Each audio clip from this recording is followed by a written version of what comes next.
नमस्कार, मैं अमित कटोच। कैसे हैं आप सब। आज इस वीडियो में स्वतंत्रता के बाद जितनी भी शिक्षा संबंधी योजनाएं बनी हैं, बोर्ड बनी हैं और कुछ महत्वपूर्ण यूनिवर्सिटीज़ बनी हैं, उन सभी को जो इसमें शामिल किए गए हैं। साथ ही साथ कुछ क्वेश्चन जो मैंने यहाँ पे आगे डायरेक्ट लिए हैं, जो डिफरेंट टाइप से जो है एग्ज़ाम में पूछे जाते हैं। तो ये वीडियो जो है आपके आने वाले एग्ज़ाम की दृष्टि से काफ़ी महत्वपूर्ण होने वाली है, तो प्लीज़ वीडियो को पूरा देखें। इससे पहले मैंने स्वतंत्रता से पहले की सभी योजनाओं से संबंधित एक वीडियो बनाई थी, उसका लिंक भी मैंने इस वीडियो के नीचे डिस्क्रिप्शन में दिए है, तो आप जो है उस वीडियो को भी देख सकते हैं। तो शुरू करने से पहले जिन्होंने भी चैनल को सब्सक्राइब नहीं किया है, वे चैनल को सब्सक्राइब जरूर करें। तो पहला प्रश्न है, स्वतंत्र भारत का शिक्षा संबंधी पहला आयोग कौन था? तो इसका जो राइट आंसर है वो ऑप्शन बी, राधाकृष्ण आयोग। तो आपका राइट ऑप्शन है ऑप्शन बी। राधाकृष्ण आयोग 1948 में बना था और इसने अपनी रिपोर्ट जो है 1949 में सौंपी थी। इस आयोग के अध्यक्ष डॉक्टर सर्वपल्ली राधाकृष्णन जी थे। आज उन्हीं के जन्मदिवस के ऊपर जो है राष्ट्रीय शिक्षा दिवस 5 सितंबर को मनाया जाता है। इस योग की सिफारिशें थी कि कम से कम 180 डेज जो है स्कूल में जो है बच्चों की पढ़ाई होनी चाहिए और शिक्षा को जो है समवर्ती सूची में शामिल किए गए था। समवर्ती सूची का मतलब है कि शिक्षा संबंधी कानून जो है राज्य सरकार भी बना सकती है और केंद्र सरकार भी बना सकती है। तो ये प्रावधान जो है इस आयोग में किया गया था। स्थानीय भाषा, आधुनिक भाषा और अंग्रेजी भाषा तीनों को जो है इसमें महत्वपूर्ण स्थान इस आयोग ने दिया था। इसके अनुसार ये तीनों जो हैं शिक्षा के लिए जो है काफ़ी इम्पोर्टेंट भाषाएं हैं। तो आगे चल के जो है विश्वविद्यालय अनुदान आयोग यूजीसी 1953 में जो है इन्हीं की सिफारिशों से बना था। यूजीसी का मतलब यूनिवर्सिटी ग्रांट कमीशन। ये विश्वविद्यालय अनुदान आयोग आगे चल के जो है इसका अधिनियम 1956 में बना था। तो कई बार जो है ये क्वेश्चन पूछते हैं, तो ये काफ़ी इम्पोर्टेंट है। नेक्स्ट देखते हैं, माध्यमिक शिक्षा आयोग कहा जाता है। यहाँ पे करेक्ट कर लेना। 4 ऑप्शन आपके पास हैं। इसका जो राइट आंसर है वो ऑप्शन ए, मुदालियर आयोग। मुदालियर आयोग को जो है माध्यमिक शिक्षा आयोग कहा जाता है। इस आयोग की स्थापना 23 सितंबर 1952 को हुई थी और इसके अध्यक्ष डॉक्टर लक्ष्मण स्वामी मुदालियर थे। इन्होंने जो है माध्यमिक शिक्षा हेतु आयु वर्ग 11 से 17 वर्ष रखने की सिफारिश करी थी। इसको जो उन्होंने 2 पार्ट्स में डिवाइड किया था, जूनियर माध्यमिक और उच्चतर माध्यमिक में। पहले जूनियर माध्यमिक के लिए 3 वर्ष और उच्चतर माध्यमिक के लिए 4 वर्ष जो है उन्होंने इसमें सिफारिश करी थी। और साथ ही साथ बालिकाओं के लिए गृह विज्ञान अध्ययन की सुविधा जो है होनी चाहिए, इसकी सिफारिश इन्होंने करी थी। नेक्स्ट क्वेश्चन देखते हैं, भारत में आधुनिक शिक्षा का जन्म किसे कहा जाता है? अगर आपने मेरी पहली वीडियो देखी होगी तो आप बता सकते हैं। इसका जो राइट आंसर है वो ऑप्शन ए, चार्ल्स ग्रांट। तो उस वीडियो का लिंक जो है मैंने इस वीडियो के नीचे डिस्क्रिप्शन में दिए हैं, आप देख सकते हैं। नेक्स्ट क्वेश्चन है, कुठारी शिक्षा आयोग की स्थापना कब हुई थी? 4 ऑप्शन आपके पास हैं। इसका जो राइट आंसर है वो ऑप्शन सी, 1964 में, 1964 में। कुठारी शिक्षा आयोग की स्थापना 1964 में हुई थी, परंतु इसने अपनी रिपोर्ट जो है 29 जून 1966 को जो है प्रस्तुत करी थी। कुठारी शिक्षा आयोग को जो है शिक्षा आयोग भी कहा जाता है। मोस्ट इम्पोर्टेंट पॉइंट है, इस आयोग के जो अध्यक्ष थे उनका पूरा नाम दौलत सिंह कोठारी था, जिन्हें हम शॉर्ट में डीसी कोठारी बोलते हैं। उनके सलाहकार सचिव जेएफ मैकडोनल्ड थे और उनकी कमेटी में जो है टोटल 17 सदस्य थे। उनकी सिफारिश क्या थी वो भी हम देखते हैं। नैतिक शिक्षा और सामाजिक उत्तरदायित्व की शिक्षा हो, इसकी सिफारिश जो है कोठारी शिक्षा आयोग में कही गई थी। इसमें डायरेक्ट क्वेश्चन पूछते हैं कि नैतिक शिक्षा की सिफारिश किस आयोग ने करी थी? तो कुठारी शिक्षा आयोग ने करी थी। 10+2 का जो सिस्टम है उसका सजेशन जो है कोठारी शिक्षा आयोग ने ही किया था। माध्यमिक शिक्षा को व्यावसायिक शिक्षा से जोड़ने की बात इस कोठारी कमीशन में कही गई थी। साथ ही साथ जो कृषि अनुसंधान है उस पर भी बल जो है इस आयोग में दिया था। जो राष्ट्रीय आय है उसका 6% शिक्षा क्षेत्र में प्रयोग हो, इसका प्रावधान जो है कोठारी कमीशन आयोग में किया गया था। तो ये कुछ पॉइंट हैं। नेक्स्ट है, स्वतंत्र भारत की पहली शिक्षा नीति कौन सी थी? 4 ऑप्शन आपके पास हैं। इसका जो राइट आंसर है वो ऑप्शन डी, शिक्षा नीति 1968। प्रथम शिक्षा नीति कोठारी कमीशन आयोग ने जो अपनी रिपोर्ट प्रस्तुत करी थी 1966 को, उन्हीं की सिफारिशों के आधार पर जो है ये तत्कालीन प्रधानमंत्री श्रीमती इंदिरा गांधी द्वारा 1968 में इसकी घोषणा करी गई थी। इसमें जो मेन जो सिफारिशें करी थी कि 14 वर्ष तक जो है प्राथमिक शिक्षा सभी को जो है निःशुल्क प्रोवाइड जो है होनी चाहिए। और इसमें भी जो है त्रिभाषा फॉर्मूला की सिफारिश करी गई थी। त्रिभाषा मतलब स्थानीय भाषा रीजनल लैंग्वेज, राज्य भाषा मतलब हिंदी, और अंग्रेजी शिक्षा में जो है शिक्षा दी जानी चाहिए। और जो 10+2+3 का फॉर्मूला है, सबसे पहले जो है पहली शिक्षा नीति 1968 में जो बनी थी उसी में जो है उसकी सिफारिश करी गई थी। नेक्स्ट है, दूसरी राष्ट्रीय शिक्षा नीति 1986 केस में प्रधानमंत्री कौन थे? 4 ऑप्शन आपके पास हैं। इसका जो राइट आंसर है वो ऑप्शन ए, राजीव गांधी। दूसरी राष्ट्रीय शिक्षा नीति 1986 के जो मेन पॉइंट हैं वो है, इसमें सबसे मेन पॉइंट है कि इसमें ऑपरेशन ब्लैक बोर्ड चलाया गया था। ये 1986 में जो है चलाया गया था, बट 1987 में जो है ये इसने जो काम करना शुरू कर दिया था। और जो 10+2+3 का जो फॉर्मूला फर्स्ट राष्ट्रीय शिक्षा नीति 1968 में दिया था, उसके ऊपर जोर जो है दूसरी राष्ट्रीय शिक्षा नीति 1986 में जो है दिया गया। ये इम्पोर्टेंट पॉइंट है, इसको पूछ लेते हैं। और जो आईटी शिक्षा की बात जो है पहली बार दूसरी राष्ट्रीय शिक्षा नीति 1986 में जो है कही गई थी, तो ये भी इम्पोर्टेंट पॉइंट है।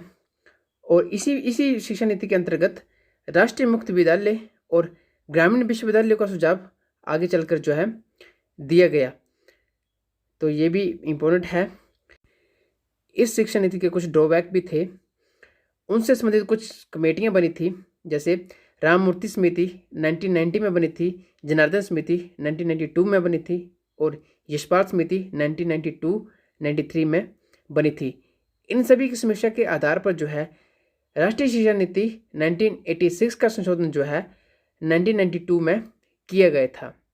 और डाइट की स्थापना भी जो है इसी शिक्षा नीति में करने की सिफारिश की गई थी। तो कई बार पूछते हैं कि राष्ट्रीय शिक्षा नीति 1986 का संशोधन कब हुआ था, तो इसका राइट आंसर है 1992। नेक्स्ट क्वेश्चन है, राष्ट्रीय शिक्षा नीति 2020 किस कमेटी की सिफारिश से बनाई गई है? मोस्ट इम्पोर्टेंट है, आने वाले एग्जामों में आपको जो है यहाँ से क्वेश्चन देखने को मिलेंगे। तो इसका जो राइट आंसर है वो है के कस्तूरी रंगन। 2017 में जो है इस कमेटी का गठन हुआ था, और इसने जो अपनी रिपोर्ट 2019 में जो है सरकार को सौंपी थी। तो उसी के आधार पर जो है ये शिक्षा नीति 2020 जो इम्प्लीमेंट हुई है उसकी जो नींव थी रखी गई थी।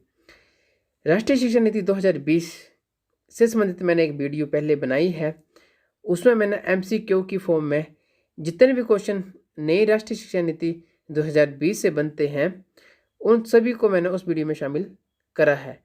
तो आप उस वीडियो को अगर आप देखना चाहते हैं तो उस वीडियो का लिंक मैंने इस वीडियो के नीचे डिस्क्रिप्शन में दिया है, तो आप वहाँ पर जाकर जो है उसे देख सकते हैं। सभी क्वेश्चन उसमें जो है इंक्लूड हैं। इस शिक्षा नीति से संबंधित कुछ पॉइंट हैं जैसे उनको आप देख सकते हैं। न्यू एजुकेशन पॉलिसी 34 ईयर के बाद जो है बनी है। इससे पहले जो शिक्षा नीति थी, एजुकेशन पॉलिसी थी, वो 1986 वाली थी। इसमें जो मेन पॉइंट है, इसमें 5+3+3+4 का जो है फॉर्मूला दिया है। जो 1986 में जो पॉलिसी थी उसमें जो था 10+2+3 का फॉर्मूला था। ये 5+3+3+4 का फॉर्मूला क्या है, अगर आप उसको डिटेल में जानना चाहते हैं तो आप वीडियो देख सकते हैं। अब एचआरडी मिनिस्ट्री का नाम बदलकर शिक्षा मंत्रालय कर दिए गए हैं।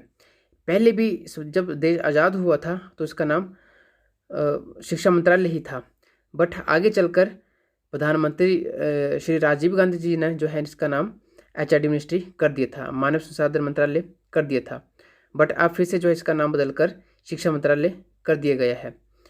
इससे संबंधित कुछ और भी पॉइंट थे, जैसे 6% जीडीपी का यूज़ करने का लक्ष्य इसमें भी रखा गया है, और जैसे एमफिल कोर्स है उसको जो है इसमें ख़त्म कर दिए गए हैं। तो ऐसे ऐसे पॉइंट जो हैं वो इसमें रखे गए हैं। तो डिटेल में जो है आप वीडियो देख सकते हैं।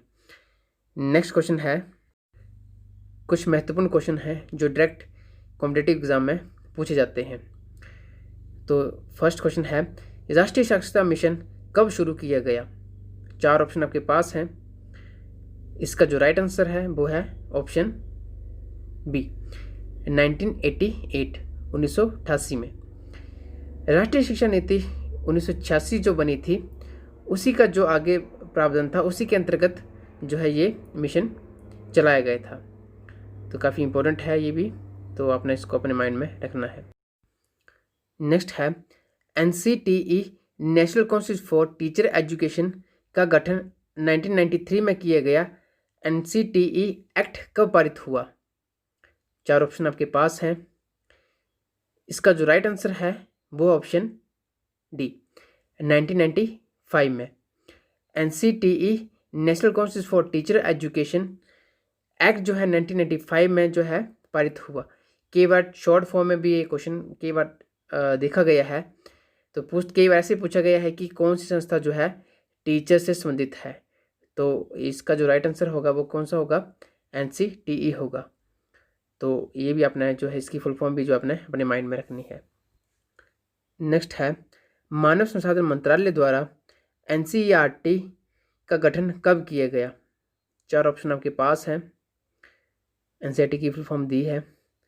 इसका जो राइट आंसर है वो ऑप्शन ए, 1 सितंबर 1961 में। NCERT के द्वारा जो है जो पाठ्यक्रम है उसको सेटअप किया जाता है, मीन्स कि जो बुक्स होती हैं वो NCERT की होती हैं। नेक्स्ट क्वेश्चन है, प्रौढ़ शिक्षा अडल्ट एजुकेशन प्रोग्राम कब शुरू किया गया? इसका जो राइट आंसर है वो ऑप्शन सी, 1978 में।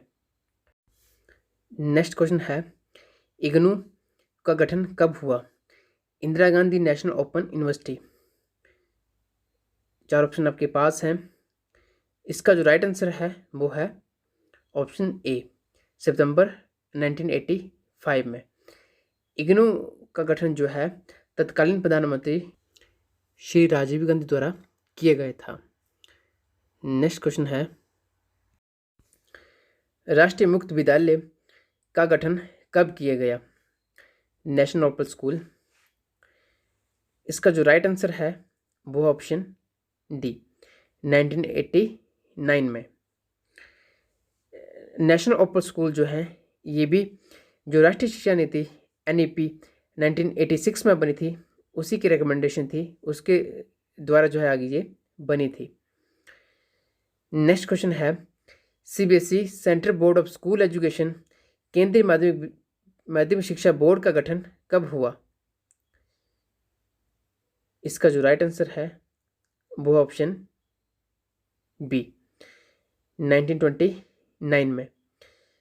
जो माध्यमिक केंद्रीय बोर्ड था वो 1929 में बना, बट जो स्कूल थे वो 1963 में स्थापित हुए थे, और जो नवोदय स्कूल होते हैं वो राष्ट्रीय शिक्षा नीति के अंतर्गत 1986 में आगे चलकर बने थे। एजुकेशनल उपग्रह एडुसेट 2004 में जो है लॉन्च हुआ था।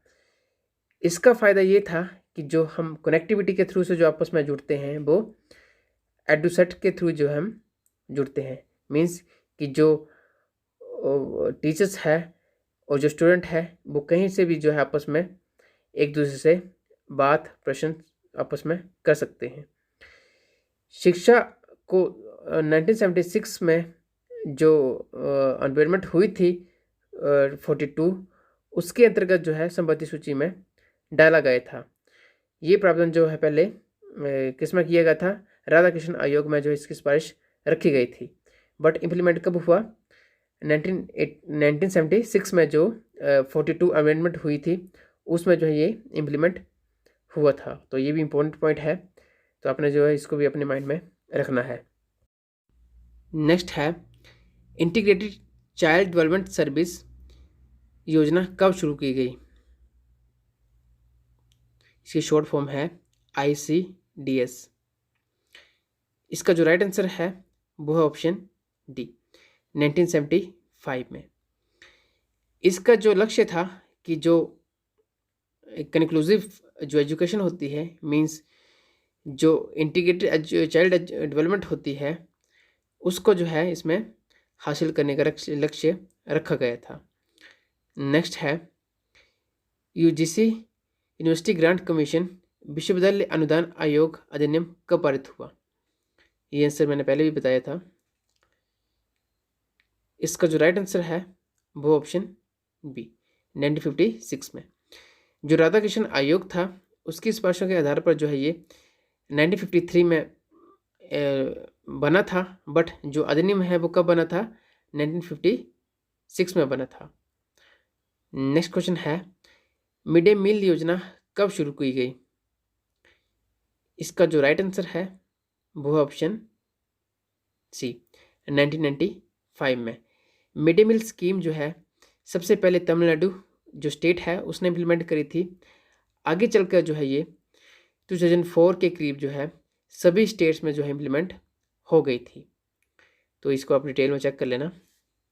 नेक्स्ट है आगे कुछ आर्टिकल्स हैं जो एजुकेशन से संबंधित हैं, जैसे आर्टिकल 21A। इसमें जो है 6 से 14 वर्ष तक के बच्चों के लिए निःशुल्क शिक्षा देने का प्रावधान किया गया है। और जो आर्टिकल 45 है इसमें जो प्री प्राइमरी क्लासेस होती हैं, जैसे जो टाइम पीरियड होता है 3 to 6 ईयर, इसकी बात जो है इस आर्टिकल में की गई है। और जो आर्टिकल 46 है इसमें जो SC ST और जो कमज़ोर वर्ग होता है या फिर जो अदर बैकवर्ड क्लासेस के जो बच्चे होते हैं उनको जो है इसमें जो है विशेष प्रावधान किया गया है। और जो आर्टिकल 29 और 30 है इसमें जो अल्पसंख्यक होते हैं उनसे उनकी शिक्षा से संबंधित जो है इसमें प्रावधान किए गए हैं। नेक्स्ट अनुच्छेद 350A, इसमें जो है मातृभाषा में शिक्षा देने का जो है प्रावधान किया गया है। मीन्स मातृभाषा की सिफारिश जो है इस आर्टिकल में की गई है। और जो आज का जो लास्ट आर्टिकल है वो है 351, जो हमारे देश की राज्य भाषा है उसके विकास के लिए जो है इस आर्टिकल में प्रावधान किए गए हैं। बेसिकली जो है हिंदी के विकास के लिए जो है आर्टिकल 343 से लेकर 351 के बीच का जो है क्राइटेरिया दिए गए हैं। आज की वीडियो में कहीं भी अगर कोई क्वेश्चन गलत हो तो आप मुझे कमेंट करके बता सकते हैं। और आज की वीडियो अगर आपको अच्छी लगे तो प्लीज़ वीडियो को लाइक करें, शेयर करें, और जिन्होंने चैनल को सब्सक्राइब नहीं किया है वे चैनल को सब्सक्राइब जरूर करें। तो आज के लिए जय हिंद, धन्यवाद।